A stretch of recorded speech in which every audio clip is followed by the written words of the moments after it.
ইংল্যান্ডের মাটিতে শেষবার যখন দ্বিপাক্ষিক ওয়ানডে সিরিজ জিতেছিল দক্ষিণ আফ্রিকা, তখনও জন্ম হয়নি ম্যাথু ব্রিটসকের।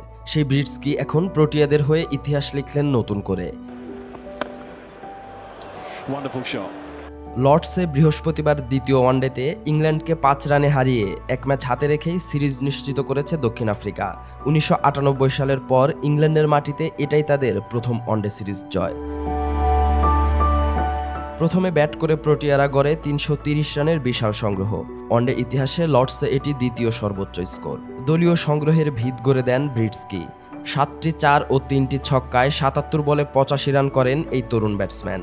ওয়ানডে ইতিহাসে প্রথম ব্যাটসম্যান হিসেবে ক্যারিয়ারের প্রথম 5 ইনিংসেই 50 করার কীর্তি গড়েন মাত্র 26 বছর বয়সী এই ব্যাটার।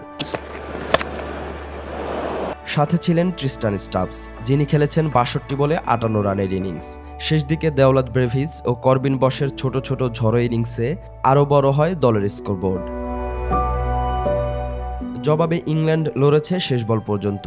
ইনিংসের শুরুতে উইকেট হারালেও জো রুট, জ্যাকব বেথেল ও অধিনায়ক জশ বাটলারের 50-তে ভর করে জয়ের আশা জিইয়ে রাখে স্বাগতিকরা।